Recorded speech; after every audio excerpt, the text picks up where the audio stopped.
All right. Today we are going to look at doing some definite integrals, but these are situations where we do have to use substitution. So I've got my friend here, Camille Pye, and we're going to be working through the same problem, and she's going to work through it the way that you probably would expect to. Not that it's a bad way, it is a very valid way to work through this problem, and I'm going to do it a little bit different, and we're going to talk about the differences and yet how we still get the same answer at the end. So hopefully, and if we got a different answer, you will never know because that will not make it to be published. All right, so here we go. Follow along. We're probably not going to talk because then that would be two different. That'd be confusing. That'd be confusing.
Why don't you write it? Probably. Yeah,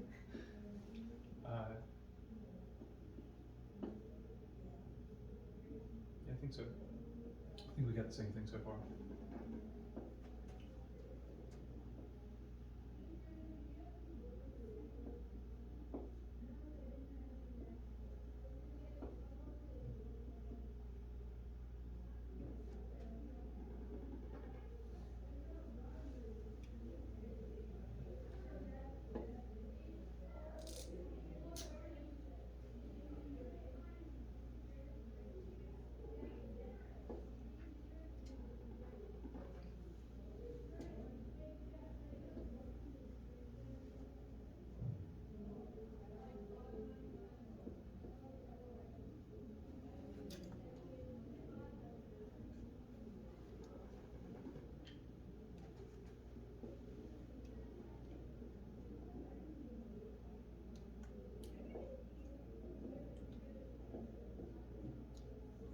Hey, we both got 3/10.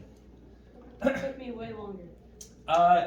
So there's something to that maybe as well. So taking a look at these, I'm not sure if I'm in the shot, but it's fine. So the difference between these is because we are trying to find a definite integral, Camille did what I think most people would do, and maybe even after we talk right here, right now, you continue to do this and you would do this for the rest of your life, and that's fine. But what she did is she worked through the u substitution like you typically would. Knowing that it's a definite integral, we're still just hanging on to those bounds, the lower bound, the upper bound, and so we have integrated like we typically would, and then we apply the fundamental theorem of calculus with those x values, plugging them in, the upper bound minus the lower bound. Like you typically would, she got 3/10. What I did, and what is a technique here, and a technique we want to know whether or not we want to use it on the regular, is staying true to that overarching phrase that we have said over and over again, keeping everything in terms of u. Those bounds, the 1 and the 2, are x values. So if I want to get everything in terms of u, when I change the du or the dx to a du, when I pick out my u, since u equals 2x squared plus 2, I went ahead and changed my bounds as well to be in terms of u. And when I do that, I like to make note of it to say, hey, look, u equals 4, u equals 10. So I literally took the 1, I plugged it in right here. I took the 2, I plugged it in right here. I found those u values. And because those are in terms of u, I never had to go back to x's when I evaluated. So that made my dealing with the fundamental theorem of calculus much simpler, because I didn't have to plug back in the 2x squared plus 2.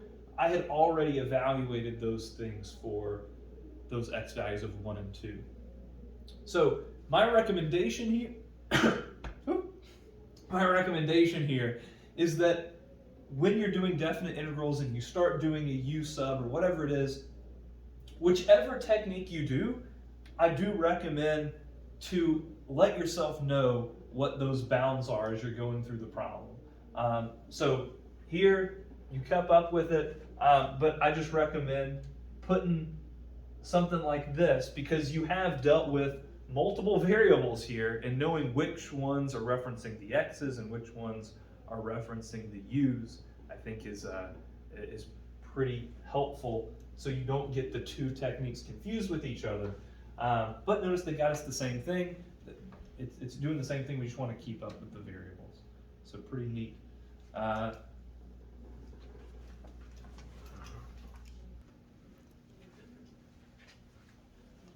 All right, and we look at all of that, not only to help you with definite integrals of situations where we need u substitution and knowing how you can deal with those easily, but also because questions like this can come up, and I've seen them come up on practice AP exams before. And we don't want to be confused as to what it's asking. So take a look at this. Which of these, A, B, C, or D, is equal to this definite integral up top? Take a moment, think about that.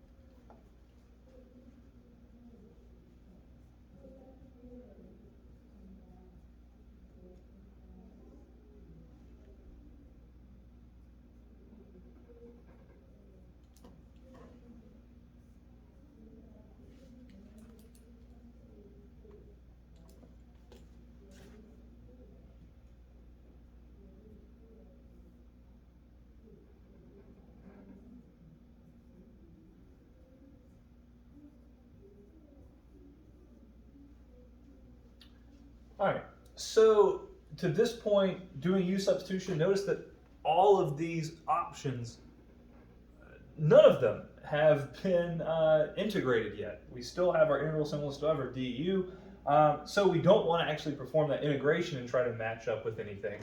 But the real question comes down to, well, what in the world about these bounds? Do these need to be in terms of x? Do these need to be in terms of u? And what we have to assume is that if we are in terms of u anywhere else throughout the problem, to be equal to this, our bounds would also need to be in terms of u. So that's why I say if you are going to keep it in terms of x, the bounds that is, then I would mark them as x equals, so that what you're saying throughout is still equivalent to what we're trying to ultimately find. So in order to match this up, we do need to change those boundaries, the 0, the 1. If I plug in a 0, I get out a 1 for the lower bound, and if I plug in a 1 for x, I get out a 2 for the upper bound. So it is going to be option B. Option B. Yeah, there it is.